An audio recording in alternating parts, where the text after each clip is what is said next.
Unlike a lot of other NGBs, the GA is a solely male-focused organisation. As amalgamation between the GA, LGFA and Camogie Association looms much closer, this is going to have a lot of knock-on implications for how males and females divide up various access to facilities, resources, funding and a number of other items. Leading up to this amalgamation, there's already disparity in terms of access to any number of things that we've already just mentioned there, but a large one, not just in GA but internationally. There's a huge disparity in terms of the amount of research that has gone into sports science, and this has implications for Camogie, GA and LGFA around the various training recommendations we can make. Today's guest, Dr. Emma Cowey, has done her PhD in physical activity in females. She's done a large body of research through her Invisible Sportswomen projects, which looks at the gender data gap, how there's a huge difference in the amounts of sports science research currently done that exists between males and females, with females largely underrepresented. It's unclear if we can make the same recommendations for female physiology and responses to training as we can for males. Her current role as a part of the MEDA research group and the SHE research groups looks to tie together all of the various bodies of work on female sports science in Ireland to plot next steps around where we should go next and the various implications of what's missing but what should be done next. This is a really interesting discussion with a true expert in the field that I think any female player, coach or parent of female athletes will learn an awful lot from.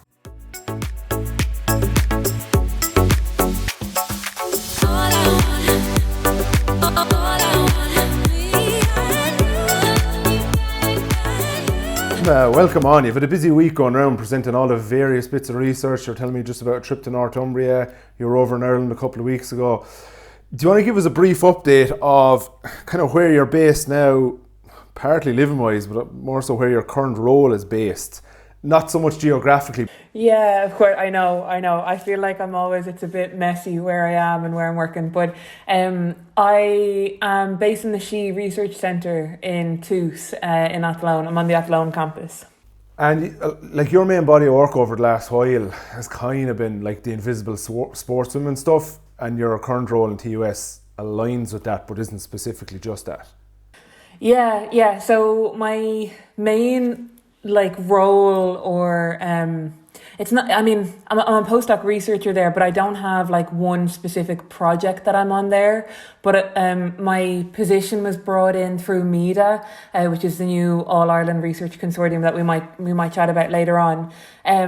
But a lot of my time at the moment is spent grant writing, and working on. We've had a couple of Invisible Sportswomen papers come out this year, and I'm really kind of moving into the gym strength resistance training side, specifically with women, and not necessarily in terms of the exercises in terms of reps and sets, but more about women's experience working out in kind of strength and resistance training exercise.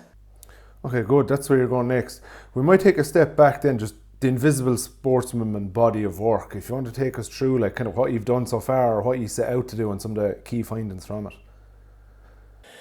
Yeah, God, it's actually been, I can't believe it. It's, what is it, nearly 5 years now, which is mental. So when I was doing my PhD focused on teenage girls, engagement in physical activity and exercise, and during that time, obviously, a lot of the reading I was doing was around girls involved in exercise and sport, and I kind of realised that there was actually quite a lack of it. And there's a paper, Costello, I think it's 2013, 2014, that basically had a figure that audited the ratio of participants of males and females in sport and exercise science research. And so we're then fast forward to 2020, we assumed that gap that research group had found had been reduced. We had kind of the upcoming Olympics, we had, way more women pundits. There was just more women involved in sports. So anyway, we thought that we would do an updated review. And you might have seen the 6% figure thrown around. So that came from the first Invisible Sportswomen, which basically found that 6% of research exclusively focused on women. And so basically everything that came from that first paper was trying to understand that a bit more. So the second paper looked at, we thought, well, is it that we just had more women who are researching women? and there's less women in sports science academia, which would make sense, but we kind of found that, kind of didn't find it. So it was about 50-50. First authors are women, with more last authors who are men, who are typically the senior authors or the profs. And then since then, we've kind of gone on now to understand, okay, well, are women just leaving academia quicker, or less women are progressing into professorship roles? And just for people, I suppose, who aren't involved in academia who might be listening, I guess it's typically the professor or the senior researcher who kind of sets the research agenda.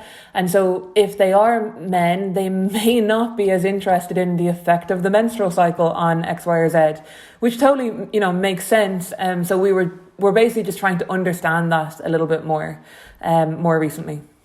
And is there, I want to start off here saying, I'm not going to try and explain or definitely not mansplain or say defend males in any way here. I just want to bang out facts. But just one question there is potentially, because a lot of sports science stuff is obviously done through sports science departments, and sports science courses generally attract more males than females, I've found in the courses I've seen anyway, and you often recruit participants through the undergraduate students in front of you. Is that one of the reasons why there's potentially just more males than females in some of those studies, or is that a small enough effect and it's broadly other stuff? Yeah, I mean, I don't know. I think that's really institute dependent. So I know, in TUS, I think it's 50-50, if not slightly more women in their undergraduate sports science courses. I know at LJMU, they're definitely 50-50. So I think it's really dependent. But I do think that, obviously now when you submit a paper, the time it takes it to actually become published, I think that if we were to conduct that review in 5 years' time, I'm conscious maybe I'm in an echo chamber, but it feels like there's way more involvement now of women in sports science research. And so I think, traditionally, obviously, we had more men in academia in general. We had more men in STEM. We definitely had more men in sports. But times are changing, and so I think we're just catching up with the times, and I would like to think, maybe I'm being naive or optimistic, but I do think that gap will have changed if we were to do the review again in 5 to 10 years time. Say 10 years ago, I noticed when I was working in secondary schools, there was a big push on women in STEM. There was more done around science, there was more done around maths and everything that way. The impact of that would say that was targeted at 13, 14, 15-year-olds. The impact that would only be seen in actual publications now or in the next 5 years, because it takes so long to transition through school, more females to pick science-based courses and then get to the PhD or the publication level. So it is something that's very slow changing, I suppose. That's a fair point. Implications of that then, around 6% solely female-focused studies. What does that mean for people in degrees now who are trying to apply knowledge or learn stuff as they go along, the lack of female representative studies? I mean, I feel like I'm also just probably mimicking what I've heard, because my research is very much kind of on the lived experiences of women. But from talking with, my co-author Kelly McNulty or Sam Moore, who really dig more into the actual physiological differences in males and females. So I'm kind of, please take what I say with a little bit of a pinch of salt. But I think there's an issue in terms of undergraduate teaching. We have women typically are still seen as special populations. And so you have this kind of cohort of this group of new sports scientists who are leaving their undergraduate course with really no, training or expertise in what you might consider controlling for or including in studies that are specifically including women. So why would you think to include the control of menstrual cycle or contraceptive use if you are maybe not a woman and don't experience those things or don't know to include those things? And so I think there's a massive educational piece that is needed on the undergraduate level, so that when we do go on and do studies with women, they're probably higher quality, and also the students feel more equipped to actually do those studies, because I think right now we have so many brilliant methods papers coming out, but it also might be a little bit like, might be a little bit afraid to almost open the box of wanting to include women in your research for fear of doing something badly, or, not doing the complete gold standard. And so so I think that there's something there at the educational piece, but I also think, I suppose it's a bit of a catch-22, but we don't know that the menstrual cycle actually affects everything. It might, but it might not. And so I think we need that foundational knowledge to have really amazing quality studies that are controlling for everything, so that when we have our next phase of studies, we might not need to have to worry about women specifically training differently because of X, Y, and Z. I think we could be being overcautious right now because we actually don't know the effects of the menstrual cycle or breast health or whatever it might be on exercise. I hope that makes sense. Yeah, no, that makes perfect sense. Because I was even just going to ask, there's two different ways we can go at this, but I'll start with the first one. From looking at the underrepresentation of females, are there any subgroups that are potentially somewhat well represented or massively completely missing in females, around age groups or anything that way? Yeah. So we had a paper, we call it Invisible Sportswomen 2.5, that basically looked at, so Kelly McNulty led on this paper. So if we think of, in general, we think of the 70 kilo white man is the proxy used for everything. If we think about female specific research, we think about the kind of 18 to 40-year-old woman who's naturally, regularly menstruating.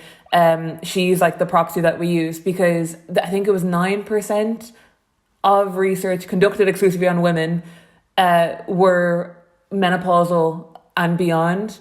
And so it's actually almost 50% of your life, or maybe 50% is too much, but you get what I mean. There's a huge population, a huge age group that are basically not being represented right now in sports science and health. I mean, we talk about sports science, but it's inclusive of health research. When we look at physical activity and the effects that has on our physical and psychosocial health and well-being.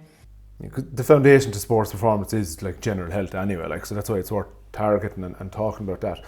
And from looking at what's been done, and I know physiology isn't your deep background right in there, are there any areas where we're really missing? There's just chunks here we can't make recommendations because we just don't have enough?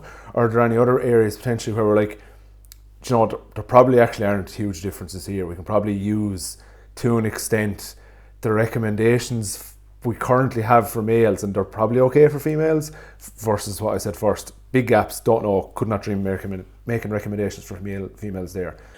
I know at the MEDA conference, so there's a PhD student, Laura McManus in DCU, who presented some really cool data on female footballers, and it was looking at carb loading. And so obviously in relation to football, but I would imagine it probably applies to any kind of, team-based, that similar sports. And I think she said that there was something 2 studies ever conducted in women. And I think only one of them included muscle biopsies, which is what you need really. That's, if we look at kind of gold standard. And so I think that's really interesting, and just an example of some of the huge gaps that we might have in sport and exercise science. And again, maybe there is no difference, but we don't know that. And so I think we need more gold standard research to at least lay the foundation to then go on and know, what the menstrual cycle or hormone profile or whatever doesn't actually affect this. So women and men can continue as before, How do we go about addressing this gap? Yeah.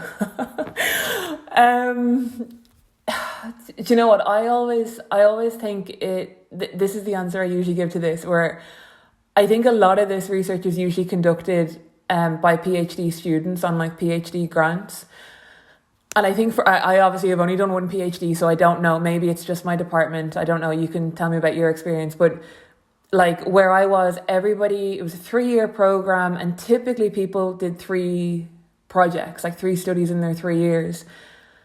But if you're conducting research with women, the expectation of how many studies you're going to do or the outputs that you might have is probably going to be different to if you were to run the exact same exercise intervention with men. Because with men, you don't have to necessarily control for these things. So if you did like a HIIT, and like an acute, you were comparing 3 different HIIT workouts, for example, you could get a man in on week 1, week 2, week 3. But for a woman, you might have a woman with a 35-day cycle, and maybe you need to control for that. So now all of a sudden, instead of it being 3 weeks, we're on to like 4 or 5 months. So I think there needs to be like an awareness, and like at the end of the day, like, you know, it's not an excuse to say that women are more complicated and more expensive, but it is oftentimes a reality in terms of like the grant and research side of things. And so I think the expectations and maybe having specific grants that are focused on female engagement is a way to combat that and support more research being conducted on women and females. We'll start looking then to feed into like your role with MEDA and how that fits in with your current job, I suppose, what they're looking to do across the board, and some of the, I suppose, their foundations, but then their next few steps.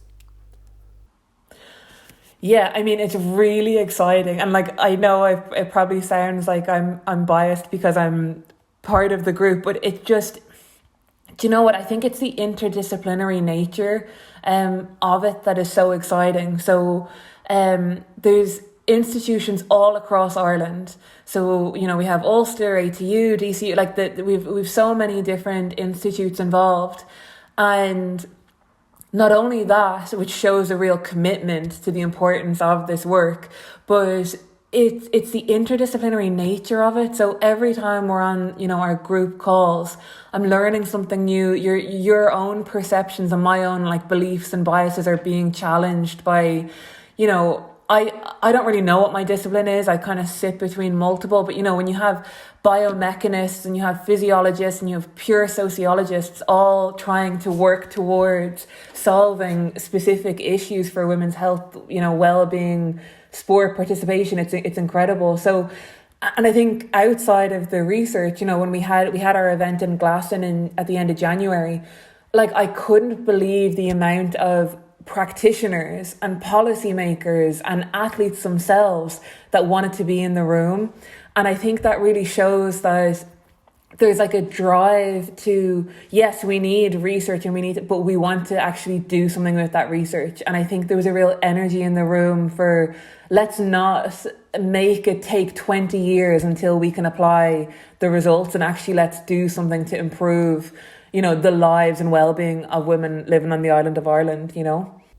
Yeah, I wasn't there, but that energy carried over. I know a few colleagues I work with, some of the senior researchers, we were having lunch together the Monday or Tuesday the following week, and they were still talking about, they came home after like a 3-hour journey and were still so filled with energy, and we're trying to tell the people they lived with, like, why aren't you as excited about this as I am? So it's definitely transcending and hopefully continues that momentum.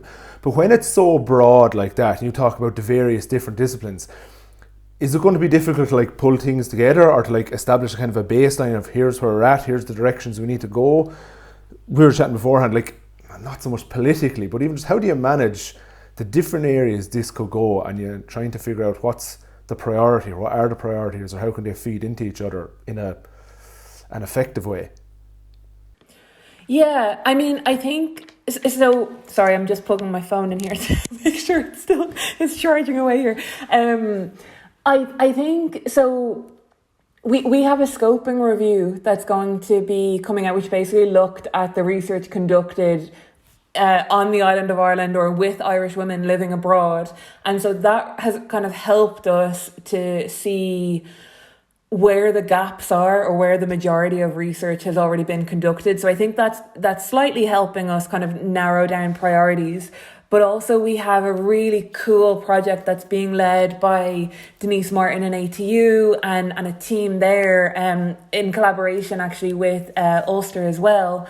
And so that's kind of like this co-creation piece. So we have really incredible stakeholders in all different, obviously Sport Ireland and like the big names, but also other organisations that are basically feeding into this certain national survey that we're going to do, or an all-Ireland survey, which is going to hopefully give us information around what people want to know in terms of research. So I think combined with kind of the academic side and actually what the public want, will help us kind of narrow down the priorities.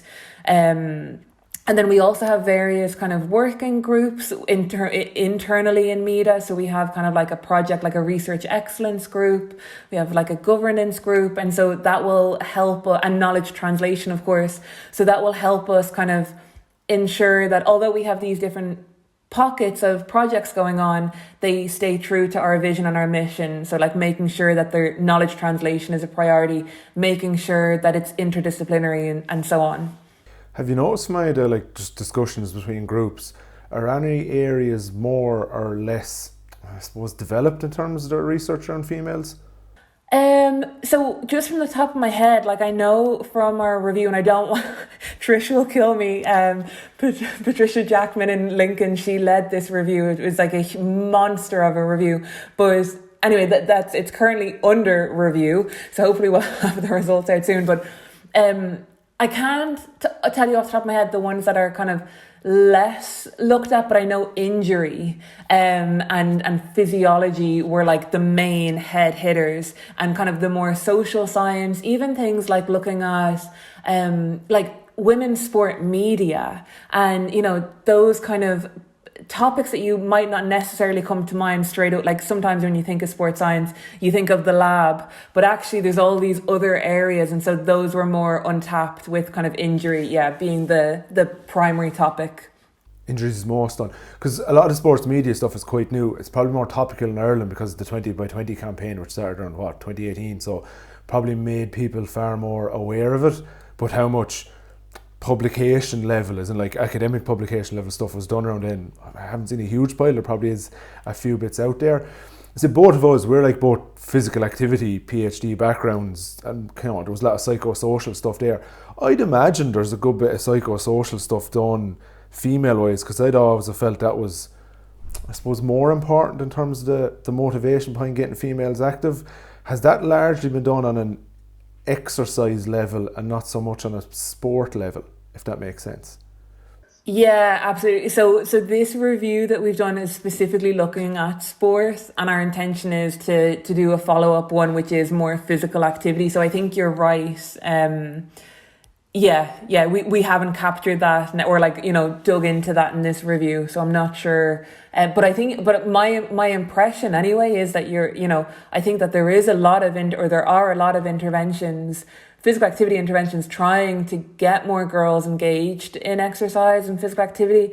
But I don't know what you think. I think for me, and I was only talking about this morning, I wish that I was able to do like a 5 or a 10-year follow-up with the participants from my PhD, because all I wanted to do was change the girls' mindset of what exercise is. So if they're inactive and their only touch point with exercise or sport is PE, and if they hate PE, then they have this really negative vision of it, where I wanted to show them, well, actually, you can go walk the dog, or you can go on a hike, or you can do whatever, you do a yoga, YouTube video, whatever. But I don't know if you're really capturing that in like a 12-week intervention. I think that's a long-term thing that you need to track. Completely agree. Putting PE hat on for a while, I always thinking, like, so much of the stuff we do intervention-wise with teenagers is trying to save, I don't want to say bad stuff, but stuff like neglected stuff in a way from way previous, that I still think like your childhood should just be about showing you that physical activity is really, really enjoyable, but also giving you some tools to be active in a variety of ways for the life course. And I always drive the importance of the fundamental movement skills and like that, but the real big physical literacy stuff there, give you skills so you can do pretty much whatever you want in enjoyable ways, so that if the local thing to you is soccer, but you don't like soccer, but there is something else nearby, you have the skills to do that. Like I would have had disagreements with PE teachers in the past. I'm always like, by the time we get to 5th and 6th year, I think students need an element of choice. Like they're 17, 18 years old. They need choice in how they're being active. But if all you've done up to transition year is soccer or basketball, like that is their only choice. You know, you're saying, what do you want to do today? Well, all we've ever done is soccer or basketball, so that's what we're going to do. Whereas if you can give them a broader range of experiences the whole way up along, then they do have an effective choice because they know what they are, but they also have the skills necessary to do it. And there's probably we're probably all biased in a way that we teach more of, or we expose people to more of what we like and what we're good at and what we're comfortable doing. And I think to truly increase broader physical activity, we just need a way broader base there of stuff that's done. Like classic male, I like games, I like doing that in school. Because it was an all-girls school, I was kind of like, I need to do more dance, I need to do more gymnastics, I need to do broader exercise. I got way more comfortable at doing that, so it was easier to do a big mix of stuff. Whereas I know a lot of teachers who are in, you know, stereotypically you're all boys school, they're very, very centric on the games, and it's hard to step out of that if a school amalgamates, or even if like a male PE teacher who's always worked in an all-male school suddenly has daughters, they're probably going to veer him towards the stereotypical male-dominated sports, whereas it's probably not always the best thing for long-term stuff. I think on that as well, like I think this is why I probably always struggle when people say, well, you know, what do you think is the solution? Because I think all of this just stems back to gender stereotyping and like gender bias. And I think, you know, if we think of toddlers or even before that, when we have little boys in trousers and tracksuit bottoms and we have girls in their dresses and their frilly socks and we don't want them to get dirty, and we have, you know, you're almost encouraging boys to splash in puddles and rough and tumble play, and you put a baby born or whatever the doll is now, like in girls, you think of, you know, what the kids are watching on TV, like girls are watching princesses. And now I know all of that is very general, right? And I know that not every girl is behaving that way, or every boy, but I just think, you know, we know that kids are like sponges, and you know, I just think it almost starts before that. And then I think, you know, so my degree was PE as well, and I know like when I was in school, I set up like I don't know what I called it. It was like not a strength and condition, but like almost like a HIIT class. And the girls loved it. Like they were so sweaty. Like there was like little dumbbells and stuff in the school. Like they were not shying away from bicep curls and whatever. But and also I thought what was really interesting about that is they wanted it before school.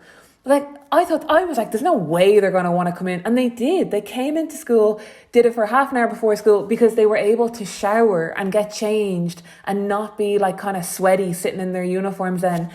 I couldn't believe it. And I think when girls are shown other avenues of like maybe they just don't like team sports. Like it's okay if you don't like tennis or you don't like whatever.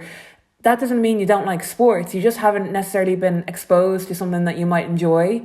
And so, yeah, I think it's brilliant, like what you're saying there around actually, like, it's just having the confidence and competence to run, jump, throw, kick, hop, whatever, and then you can apply it to whatever you want. You just have to find the kind of mode or like the sport or exercise or whatever that you enjoy.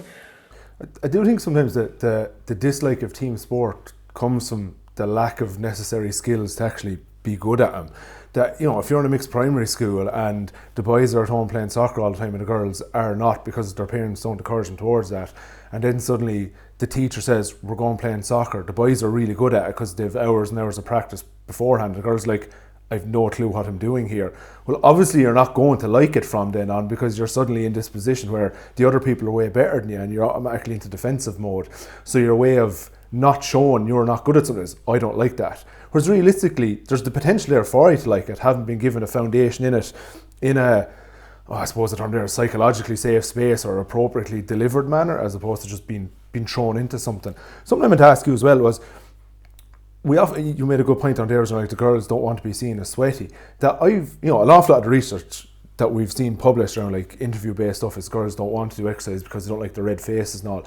But it's nearly gotten to a stage now that they say stuff like that because the researchers expect them to say that, and they know they'll be satisfied with an answer and won't dig a bit deeper, because it might not be that. They might actually, like, the school I was in they just love sport, all girls school, and they had no problem going around sweaty. They had no problem with red faces, sitting in geography after PE. They took pride in being sweaty and having gone really hard in PE.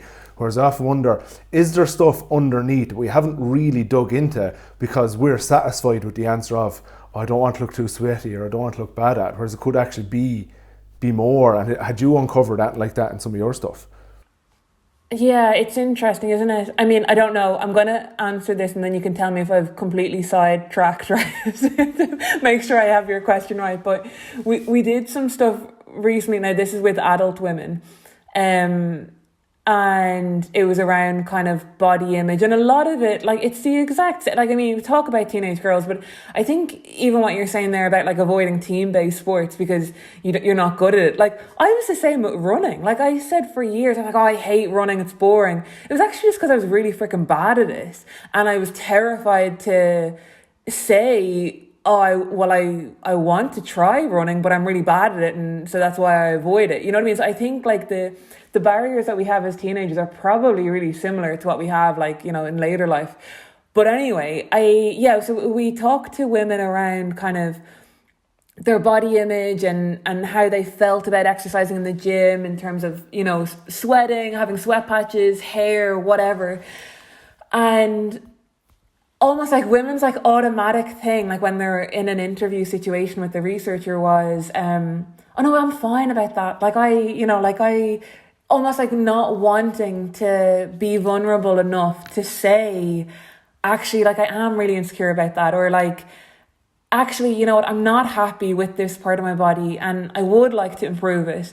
It's like you don't want to admit that because it's like, you know, I don't know if they feel like they're going to be judged by me as the researcher, or if they just want to come across as because all media tells us is like, you know, female empowerment, you should always be happy with your body. And yeah, so I don't know if that answers your question, but I just think that was like a really interesting reflection that Kat, my co-author, and I had after the interviews of like, you really had to like dig into it to how, like, you know, for women to admit that they didn't feel, or they did feel a certain way about their bodies, or maybe women just weren't aware of kind of their insecurities, if that makes sense. Yeah, no, that makes perfect sense. That circles us into, like, I had it down here, I want to talk more about your more recent gym-based stuff, looking into females there. What other bits have you from that?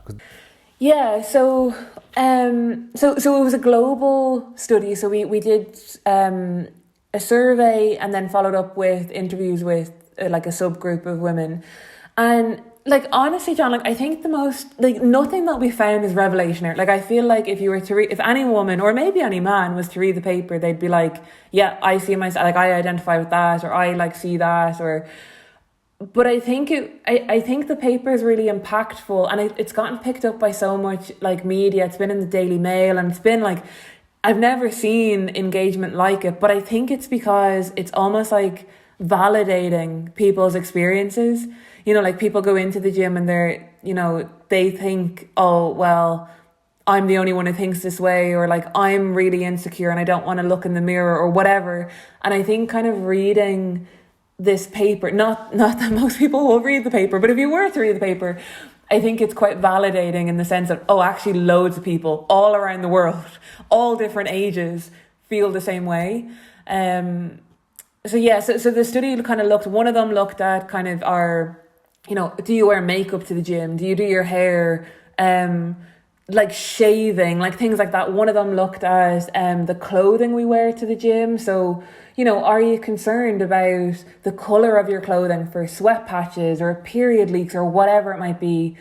One of them was around the actual gym environment. So, do you not go in the evening time because it's really busy and that's intimidating?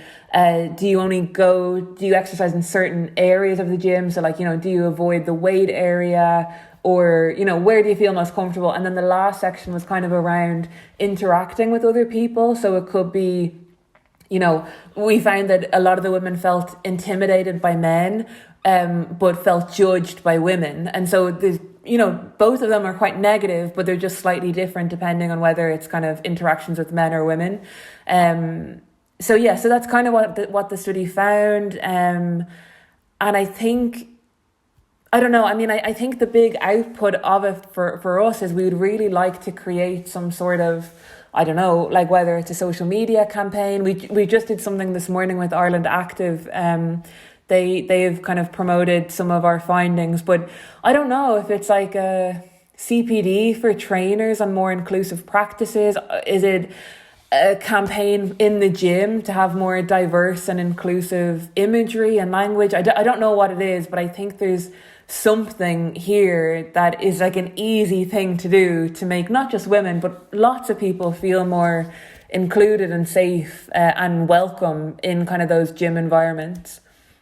Yeah, I wouldn't say it's exclusive to women that they're feeling intimidated going to gyms. I think there's a lot of subgroups of people that would feel like, I think it took me 3 years to actually build up the courage to go to a gym from the time I started thinking I wanted to go to eventually doing it. And I'd say there's a lot in similar positions. I think where possible it's good if schools can introduce them a bit to just some general movements and what it looks like. Even I think in like GA development squads, they show them a lot of basic exercise and give them sample programs that they can go in and then do that when they're in the gym.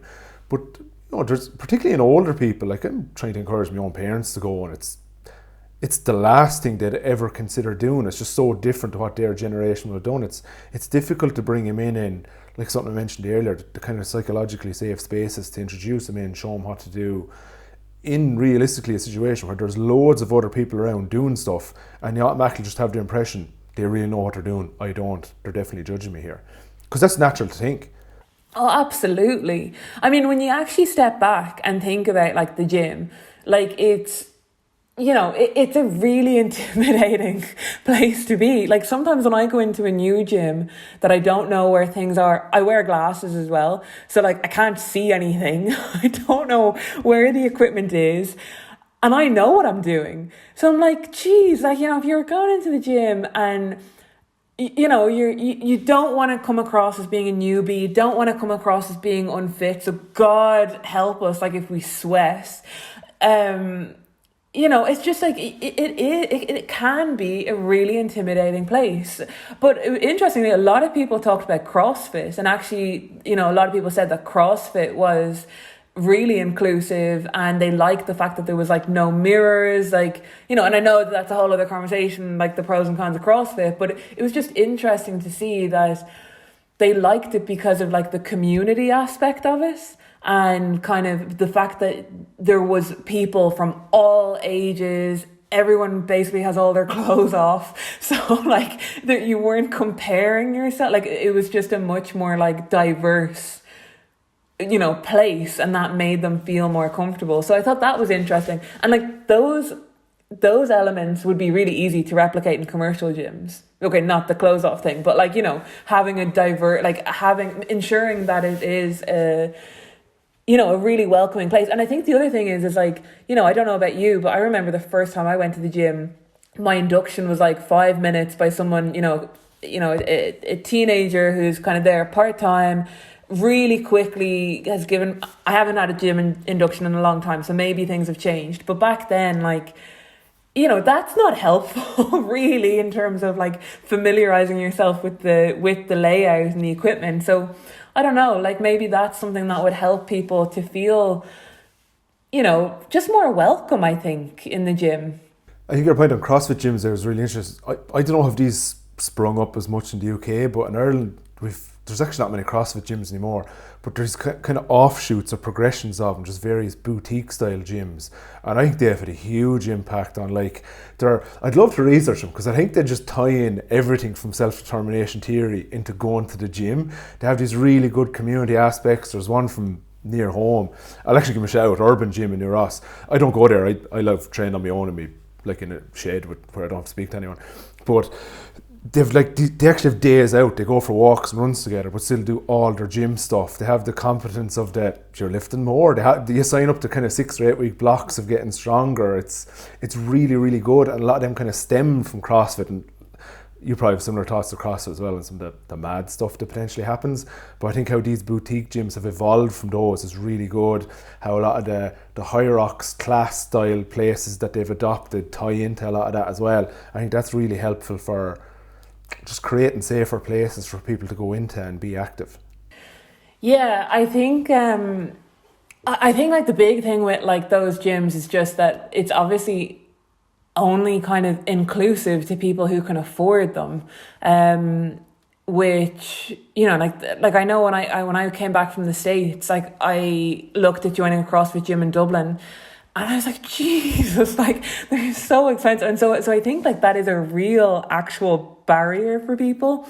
But I think you're right, like the community element of it, like, but then I think back to like, I think like, you know, in my local gym, all the lads like say hello to each other, they give each other the nod morning, but none of the women do. Like I see the same people in the gym every single morning. Do I ever say hello to them? No. And it's just from like a lack of confidence in myself. Like I see those people more than I see my friends. Like, why don't I say to them like good morning? And I just noticed it. It's like when someone said it to me recently about that kind of, you know, the men say hello or like are more inclined to not give each other the nod and women don't. And now I'm really aware of it. And so I think when you're in those smaller gyms, it kind of forces the community on you. And that's brilliant, because I think that is probably what people need. And you have the people, you know, if you haven't shown up today, it's like, oh, look, you know, where were you? Or as you said, it's not actually about the exercise class, it's going for a coffee afterwards. And, you know, yeah, I think you're right. Like, I think the community element of it is just massive. I do worry though, I don't do high rocks. And so I am like aware that I'm probably passing a remark here on something that I don't have experience in. But I think my only fear for things like high rocks and CrossFit is it's like the emphasis on somebody to like perform really well competitively across like multiple, like, so you have to be fast and you have to have good endurance and you have to be strong. And so I think, and then sometimes, you know, you see like just crazy and impressive scores on social media. I sometimes feel like, God, if you were starting out, you must just feel constantly like under pressure to be excellent in all these areas. That's just sometimes unrealistic, you know? Yeah, that's fair. No, I don't do hierarchs either. Just one thing I have noticed is there seems to be a lot more accessible entry point than CrossFit. Like CrossFit, you have to be generally very good at an awful lot of stuff to be not competitive, but like do the main class, whereas hierarchs is, in terms of the skill level required, and that's not to knock the skill level there, it is lower in terms of general skill to get in. You'd hope that people try and monitor, similar to you with your running. Your starting times shouldn't really matter, it's how you look to improve on them over time. You'd hope people take the same mindset with their high rock stuff, but it's inevitable you compare to other people. Simple as, you can't stop that. You just hope the coaches and all are trying to, you record your times, don't look at anyone else's when they're doing it all, and try and improve on that, everything that way. To try and wrap up then, because I'm conscious of your time, I want to circle back to something. When we were talking about like a lot of the male-based research, and this probably comes a little bit more from engineering and stuff as well, but we touched on it during the week when we were planning this out. Are females, and this is very much team sport based, are females sometimes forced to live in a somewhat male-based world? As in like pitch sizes, same number of players on a team, but females are naturally a little bit smaller, a little bit less capable of kicking a ball as far, hitting a ball as far, running as far in the same time, but they're still in the same pitch size with the same number of players, albeit with a smaller ball. Similar, a female goalkeeper is often 3 to 4 inches shorter than a male goalkeeper, was in the exact same goal. Is that often touches last point, we shouldn't compare, but often we do when we look at stuff, and that leads to sometimes the perceived performance decrements that might be there? Yeah, maybe. I mean, team-based sports, like it's just not my gig, and so I don't want any of your yeah, like your listeners coming from me. Like I don't know. I think I'm always really mindful of like equity. I think equity as opposed to obviously equality, but I just mean equity is like, you need, like if you give everybody the exact same thing, but as you said, everybody has different heights, different, if we have wheelchair user, we have, well, whatever it might be, giving everybody the same thing is not helpful oftentimes. And so you do have to look, as you said, at things like, women's strength and speed, or, whatever it might be. And so, yeah, I think you're right. Like maybe that is an element of, you are trying to compare apples and pears, and maybe, women are coming off worse out because of that. I don't know, like, do you see that, like, is that something that you have found, or is that conversations that seem to be happening in your like club or things like that? Yeah, sometimes around like, say, in hurling, men take 65s, women take 45s, and it's almost like, women can't hit the ball that far, or why did they have to, the Camogie brought in a rule around allowing the taking of a quick free straight out of the hand as opposed to lifting it off the ground. It was to speed up the game. It was a great idea, works quite well, whereas some perceive that as that because women don't have the skill level to take a free, and I'm like, it's such a ill-informed comment to make, like it's terrible. But I really notice it in goalkeeping. Like, for starters, standard of female goalkeeping has absolutely shot up in the last few years, so I don't think it's remotely accurate now, but previously there would have been a lot of comments on female goalkeepers are bad. But when they're that bit smaller already in a male size goal, and like on average a male and female can't jump to the same height, so if it comes to diving for a ball, like realistically you can't make the same levels of saves as a male can, so it's really wrong to compare and stuff like that.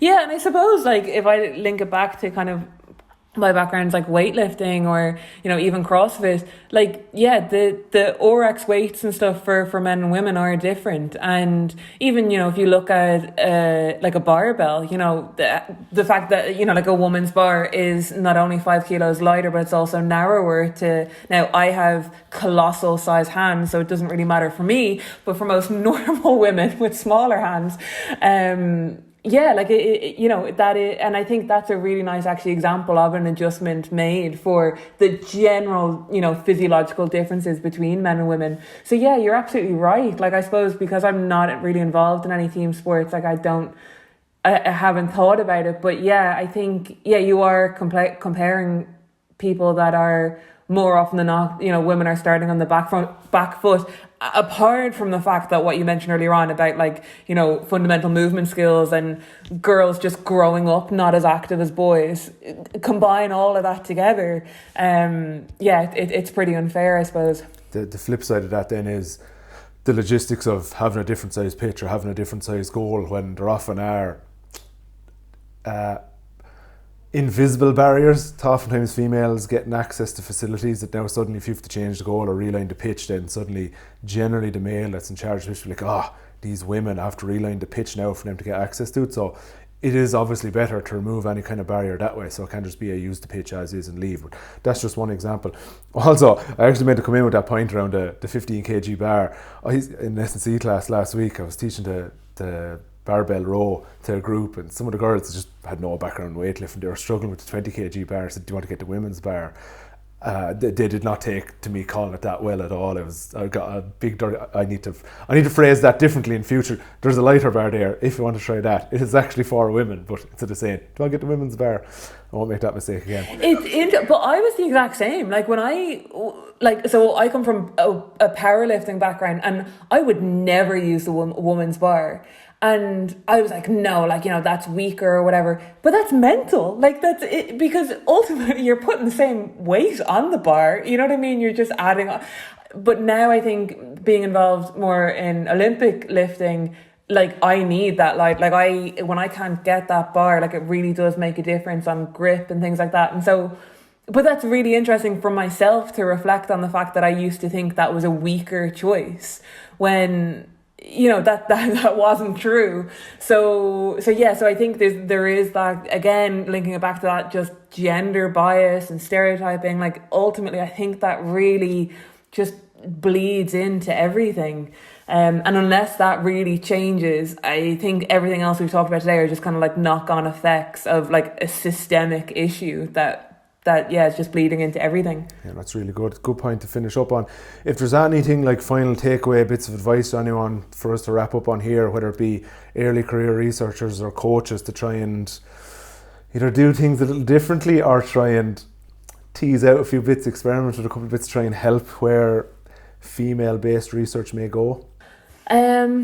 I think, and I'm really aware of the fact that like I'm talking about women, that's just my research area, and I know that this probably applies to you know, multiple groups of people, but I think sometimes we can glance over barriers that women might face. So whether it's access to changing rooms, or it's women not going to the gym because of fear of sweating or whatever, sometimes we can think that that's silly. But actually, like it's preventing women from exercising, and ultimately, it's no shocking surprise that women are living longer, but they're living with more morbidities and illnesses than men. And so, I think sometimes sport and exercise can just be seen as this little hobby, but as all of us know, probably listening to this, like it's a huge, important part of our life. And so, I think by taking women's barriers quite seriously, and helping them engage in sport and exercise, it ultimately is going to improve like their lifelong health and well-being. So I think it really is a serious matter that you know, I think now is being taken more seriously, which is good to see. Yeah, no, it's excellent. Just one little tiny bit, I really became aware, same coaching officer in the local camogie club, and something I had a bit of a push for to ensure it happened was like when it came to picking a skirt colour, just being conscious of black, navy or red. No other colours are really okay anymore. So many of the other males involved like, well, why? And it had to be spelled out why those were really important, because they never would have considered those barriers. And even on the slide then, I spoke to the female coaches involved with the older teams at 12, 14, like, let's, as well as the first aid bag, let's make sure there's another little bag here that may be useful for the girls. We don't need to let everyone know, but a couple of quiet words so that they're aware it's there if it happens at any stage. And small things like that can be so helpful in terms of removing barriers that, like, I'm 37, never would have occurred to me till I was around 35 and I had daughters and I started becoming more aware of this, but are huge things to 10 plus year old females. Oh, absolutely. And like, you know, like we have girls dropping out, like I think it is at age 10, up to age 10 is like the biggest peak of taking part in sports, and then we see the steepest decline. And so it's no surprise, like once girls start getting their periods, like of course it's a barrier. Like you're mortified, you're also terrified, you're embarrassed, you don't know where. So I think that's a brilliant idea to just try to normalize this. It's happening, like, and it's happening really frequently. And a lot of, like, I know when I was a kid, I wanted to be a boy so badly so I wouldn't have to deal with this every month. And so I think just normalizing it and having supports, and like, as you said, that's so easy. Just have a few pads there, whatever it is. Change the colour of the skirts, whatever. It makes no difference to anybody else but the girls. And so, yeah, I think that's brilliant. I mean, it's needed more. Yeah, no, that's excellent. Thanks very much for your time, Emma, and hopefully we'll have you back on in a few months' time to chat about further updates and more stuff and all in this as well. Thanks so much, John. Thanks.